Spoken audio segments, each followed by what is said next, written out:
नमस्कार, news today राष्ट्र के विशेष कार्यक्रम सीधा संवाद में आपका स्वागत है। मैं हूं संजीव राम। जैसा कि आप जानते हैं, इस कार्यक्रम में हम मौजूदा राजनीतिक हालातों और सामाजिक हालातों पर चर्चा करते हैं। तो आज हम जिस मुद्दे पर बात करने जा रहे हैं वह है जम्मू कश्मीर के जो डेली वेजर कर्मचारी हैं उनके मुद्दे पर, और क्या ये डेली वेजर कर्मचारी भी जम्मू कश्मीर में जो भारतीय जनता पार्टी है उसकी नैया डुबो देंगे। जिस प्रकार कर्नाटक के जो नतीजे कल देखने को मिले हैं उसी पे आज हम चर्चा करेंगे। हमारे साथ PHE एम्प्लॉयज़ यूनाइटेड फ्रंट के जो सदस्य हैं रवि हंस जी हैं। तो रवि जी, आपका स्वागत है हमारे कार्यक्रम में। धन्यवाद संजीव। तो रवि हंस से आज हम बात करेंगे कि क्या जो डेली वेजर कर्मचारियों का मुद्दा है वो भारतीय जनता पार्टी के लिए आने वाले दिनों में उसके गले की फांस बनने जा रहा है। तो रवि जी, क्या समझते हैं, आज 325 दिन हो गए हैं आपकी स्ट्राइक को, क्या उसके बाद कुछ नतीजा निकला है या वहीं का वहीं रुका हुआ है का? संजीव जी, पहले तो आपके चैनल का बहुत बहुत धन्यवाद और आपके सभी व्यूअर्स को हमारा नमस्कार। जैसे आपने 325 दिन का जिक्र किया, तो ये 325 दिन की लड़ाई नहीं बल्कि ये लड़ाई लगातार 30 सालों से चलती आ रही है और उसी लड़ाई का नतीजा था, या डेली वेजर के शोषण कह लो। जितनी भी पीछे सरकारें रही सभी बदलती रही और डेली वेजर उसमें एक बहुत बड़ा रोल प्ले करता रहा, क्योंकि डेली वेजर कोई छोटी संख्या नहीं, 60,000 परिवार हैं और 60,000 परिवारों के साथ अगर आप 5 के हिसाब से भी अगर कैलकुलेट करोगे तो 3 लाख का वोट बैंक होता है, और 3 लाख वोट बैंक जिस भी पार्टी के खिलाफ खड़ा होता है तो उसका डूबना तय होता है, इसमें कोई दो राय की बात नहीं है। 2014 में जब पहले 2004 की बात करूं, 2004 में PDP और कांग्रेस की कोलिशन सरकार थी, तो SRO 64 के तहत रेगुलाइजेशन हुई थी, जिसमें सबसे बड़ा ब्लंडर ये हुआ था, कश्मीर के अंदर 11,129 लोगों को रेगुलराइज किया गया, जबकि जम्मू के अंदर सिर्फ 855 लोगों को रेगुलराइज किया गया।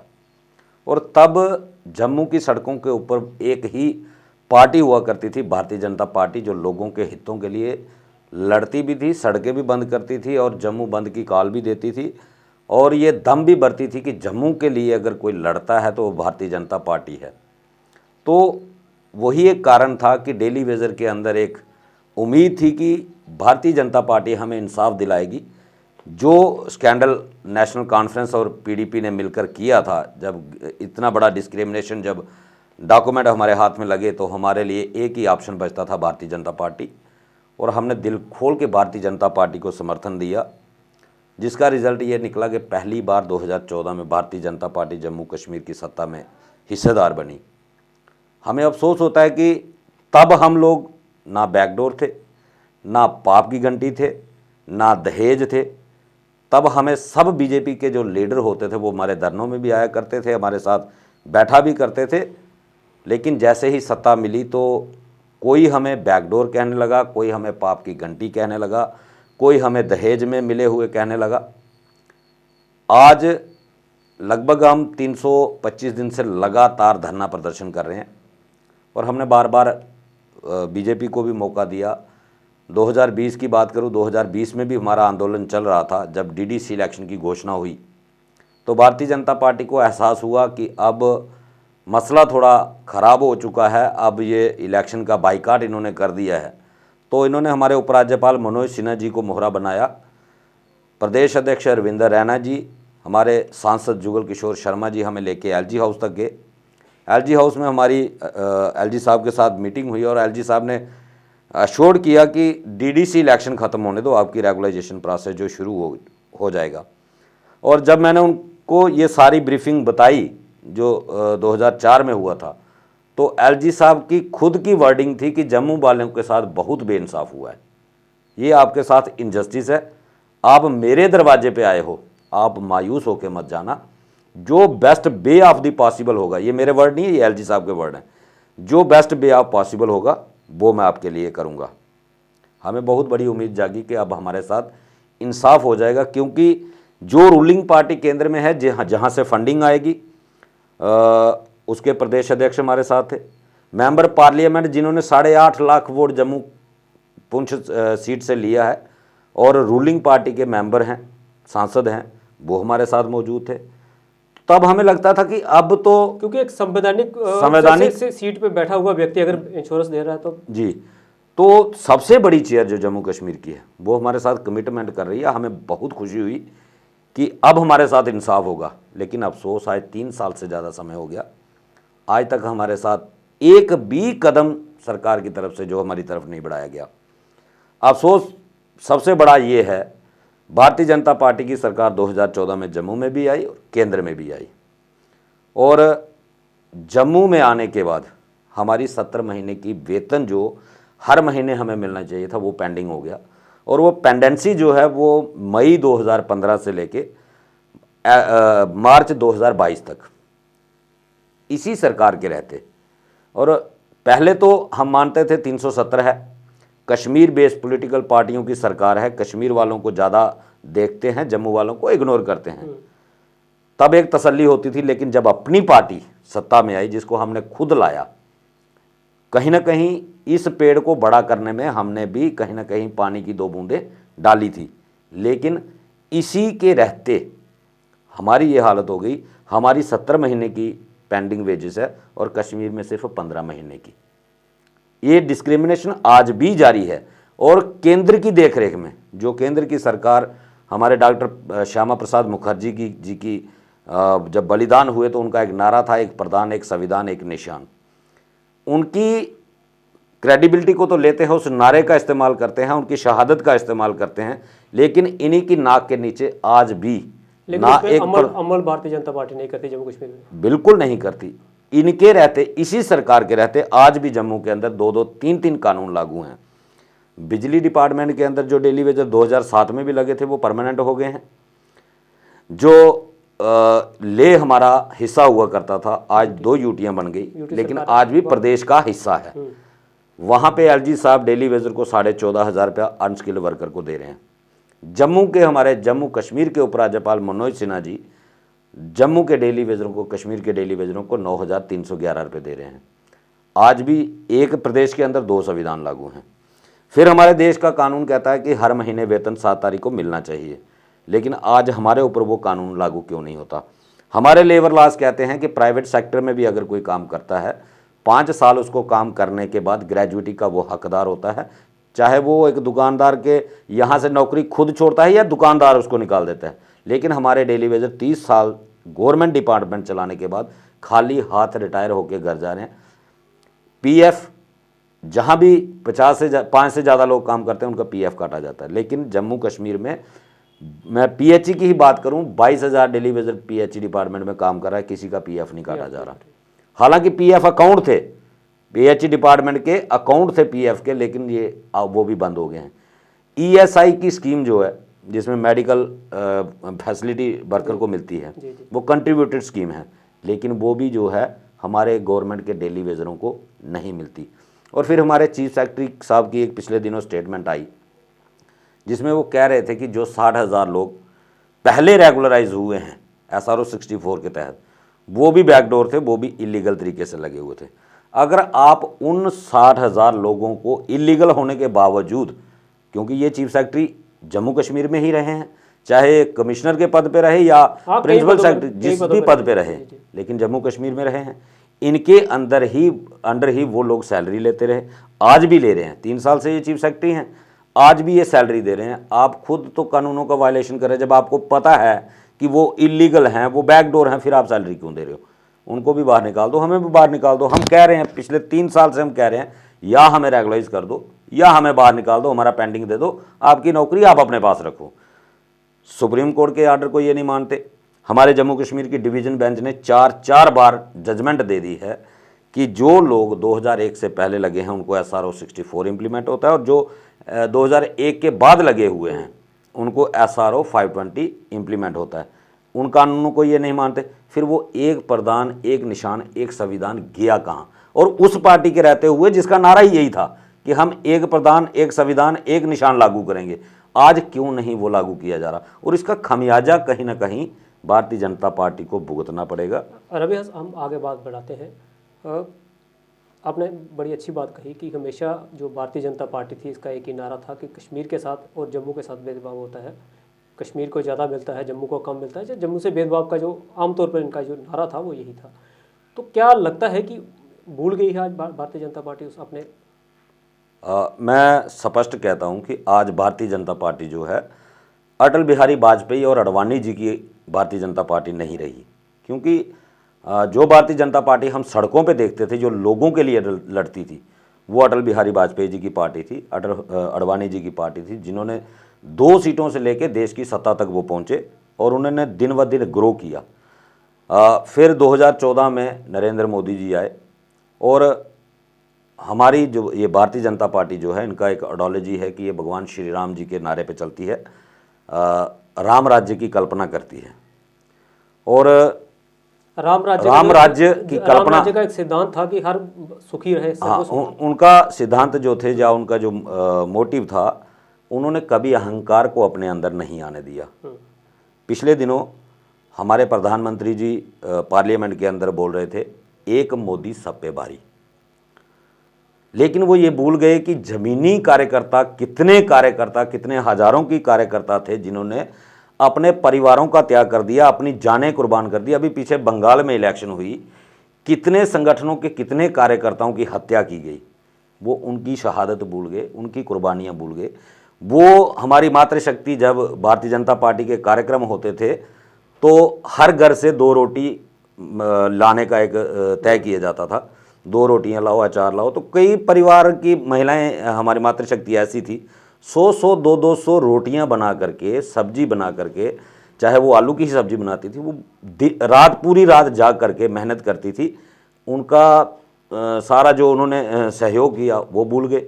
और अहंकार, जब भगवान राम रावण का वध करके वापस आए तो माता कौशल्या ने उनसे सवाल किया था कि राम, क्या रावण को मार दिया? तो भगवान राम ने एक जवाब दिया था कि माता, मैंने रावण को नहीं मारा, रावण को मैंने मारा। उसके अहंकार ने मारा। और उसी अहंकार का नतीजा था जो कल रिजल्ट निकला है। आप मोदी जी का नाम, ठीक है, मोदी जी प्रधानमंत्री पद के लिए या उस लेवल के लिए कोई उनके मुकाबले में नहीं, और जो उनको करना चाहिए था उससे वो ज़्यादा कर रहे हैं। लेकिन इसका मतलब ये नहीं कि आप पंचायत की इलेक्शन में भी मोदी जी को इस्तेमाल करोगे। पंचायत की इलेक्शन के लिए कम से कम आपको काम करना पड़ेगा और उसका स्थानीय मुद्दों पर भी ध्यान, स्थानीय मुद्दों को, लोगों की जरूरतों को ध्यान में रखना पड़ेगा। सिर्फ आप केंद्र की स्कीमों के सहारे पर आप स्टेटों में कामयाब नहीं हो सकते। और ये चीज़ इनको 2020 में तभी सबक लेना चाहिए था जब अरविंद केजरीवाल ने इनकी नाक के नीचे दूसरी बार सरकार दिल्ली के अंदर बनाई। तो इनको तभी समझ जाना चाहिए था कि जनता क्या चाहती है। जनता एमपी की 7 सीटें बीजेपी की झोली में डालती है, लेकिन जब असेंबली चुनाव होता है 4 महीने के बाद, तो सारी की सारी सीटें आम आदमी पार्टी को जाती हैं। तो तभी ये डिफरेंस को समझ जाना चाहिए था कि स्थानीय मुद्दों को आप नज़रअंदाज नहीं कर सकते। आज हिमाचल में क्या हुआ? ओपीएस एक मुद्दा है। एक तरफ केंद्र सरकार कहती है कि 4th क्लास एम्प्लॉयज़ को, जिसको 10 या 12 हज़ार रुपया पेंशन मिलेगी, उसको पेंशन देने से भारतीय जनता पार्टी की सरकार कहती है कि बजट बढ़ जाएगा। हमारे चीफ सेक्रेटरी या प्रिंसिपल सेक्रेटरी इस वक्त 2.5 लाख रुपया सैलरी लेते हैं। उनको गाड़ी फ्री मिली है, चौकीदार फ्री है, गार्डनर फ्री है, कुक फ्री है, उनको राशन भी फ्री मिल जाता है, बिजली का बिल नहीं देना, पानी का बिल नहीं देना, उनके लिए सभी फैसिलिटियाँ हैं। वो कौन से सोने की बिस्कुट तो खाते नहीं, खाते तो रोटी हैं।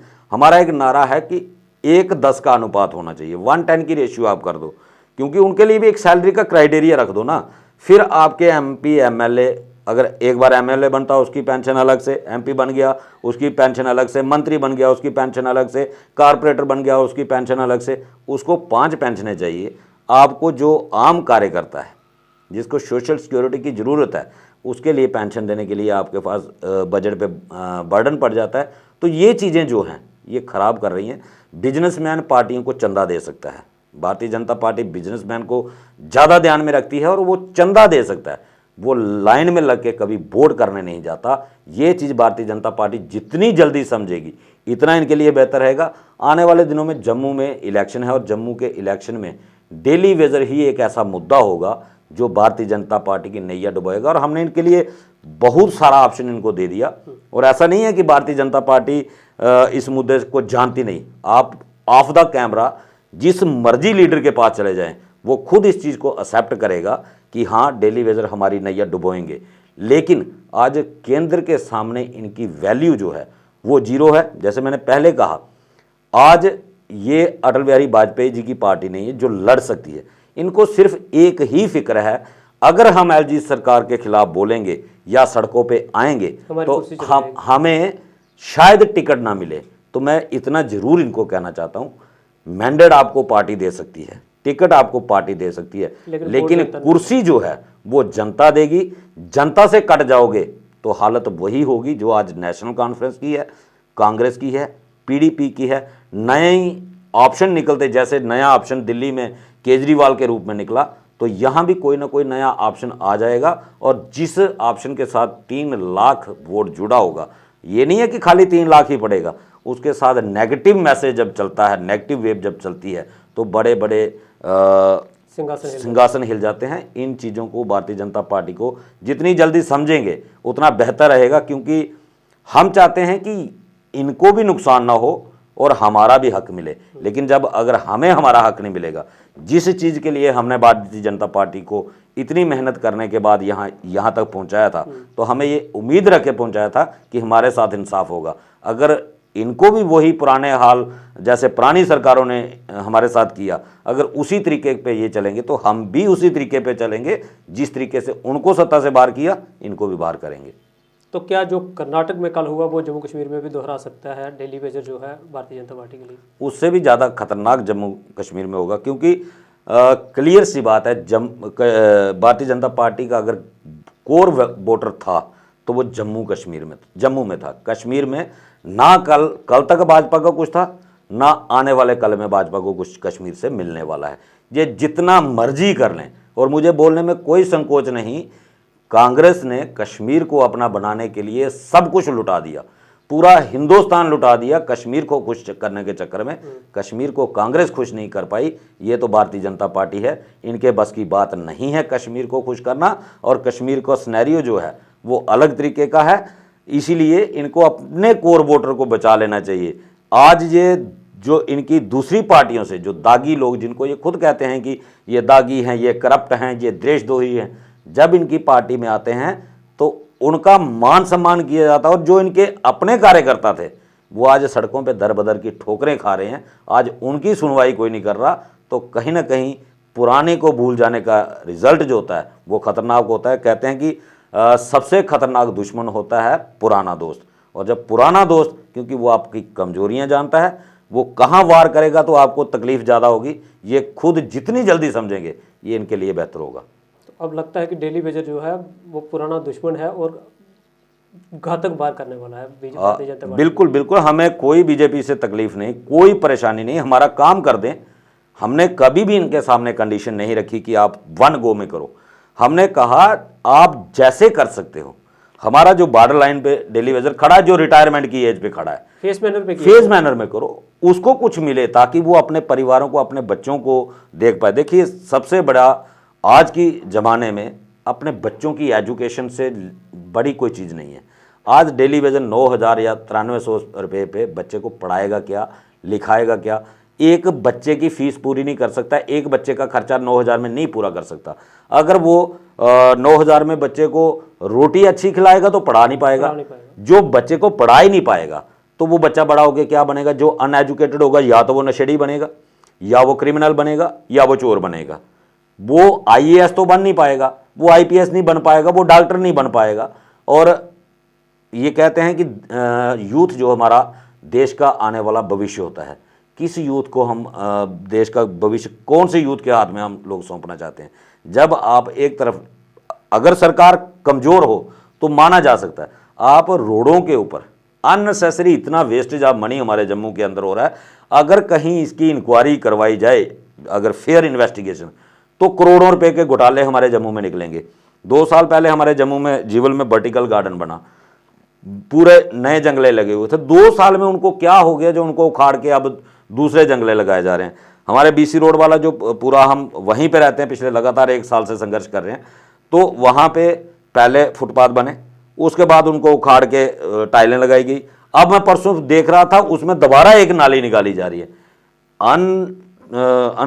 बिल्कुल बिना वजह, बिना मतलब के पैसे की वेस्टेज की जा रही है। और तीसरी बात ये है कि आज स्मार्ट सिटी के तहत बाहर से लेबर लाई गई है। आज तो हमारा जम्मू कश्मीर भारत का हिस्सा, हमें ये कहनी नहीं चाहिए, कोई बाहर का नहीं कोई अंदर का नहीं, लेकिन जो यूपी और बिहार के लोग आकर के लेबर का काम कर रहे हैं उनको 1000 पर डे दिया जा रहा है। और हम लोग पिछले 30 साल से डिपार्टमेंट के काम चला रहे हैं। हालांकि उनका वो 9 बजे आएंगे, 5 बजे छुट्टी करेंगे, 1 बजे से लेकर 2 बजे तक वो लंच ब्रेक होगा, वो टाइमली काम करेंगे, उनको 1000 रुपये दिया जाएगा। हमारे लोगों को अगर सुबह 4 बजे आएगा, शाम को 24 घंटे भी रहना पड़ेगा, लेकिन उसको वही 311, लेकिन वो भी हर महीने नहीं, कभी दिवाली पे देते थे, कभी ईद पे। आप थोड़ा इस साल हमें ये, इसके लिए मैं ज़रूर एलजी साहब को बधाई भी दूंगा और हमारे प्रिंसिपल सेक्रेटरी साहब को भी बधाई दूंगा कि 2 काम हमारे ज़रूर हुए। एक तो हमारी सैलरी फर्स्ट टाइम 2004 के बाद फर्स्ट टाइम 2022 में हमें 12 महीने की सैलरी मिली। और दूसरा जो हमारे लोग जिनकी डेथ हो गई थी उनको जो उनका पेंडेंसी थी, पहले हमने 3 किस्तों में उनको 50-50 हज़ार दिलवाया, और इस बार जो उनका 1.5-1.5 2-2 लाख 3-3 लाख 2.5 लाख किसी का जो बचता था वो हमने ऑलमोस्ट वो उनको उनकी फैमिली को रिलीज़ करवा दिया। उसके लिए एलजी साहब को भी हम ज़रूर अप्रिशिएट करेंगे, क्योंकि जो हमारे लिए अच्छा करेगा उसकी अप्रिशिएशन ज़रूर करेंगे, क्योंकि हम किसी के विरोधी नहीं हैं, हम किसी के राजनीतिक विरोधी नहीं हैं, हमें सिर्फ मुद्दों से मतलब है। उसके लिए वो बधाई के पात्र हैं कि हमें पहली बार सैलरी पूरे साल की मिली है। तो हम चाहते हैं कि जो हमारे बॉर्डर लाइन पे, जैसे मैंने पहले जिक्र किया, फेज़ मैनर में, जैसे एलजी साहब ने भी कमिट किया था 11 नवंबर 2020 को कि हम फेज़ मैनर में, मेरे से ही उन्होंने सवाल पूछा था कि आपके पास प्रपोजल क्या है, तो हमने साहब कहा था कि आप कैबिनेट सब कमेटी की एक रिपोर्ट है, रिपोर्ट में 3 फेज़ में इनको परमानेंट करने का जिक्र किया गया है, आप उसी को इम्प्लीमेंट कर दो 3 फेज़ में। तो एलजी साहब ने कहा था हाँ ये तरीका ठीक है, हम फेज़ मैनर में करेंगे और डीडीसी इलेक्शन के बाद आपका प्रोसेस शुरू हो जाएगा। लेकिन अफसोस है कि पूरे देश के अंदर मनोज सिन्हा जी को विकास पुरुष कहा जाता था, लेकिन जम्मू में आकर के वो भी अपनी ही छवि को बचाने में नाकाम साबित हो रहे हैं।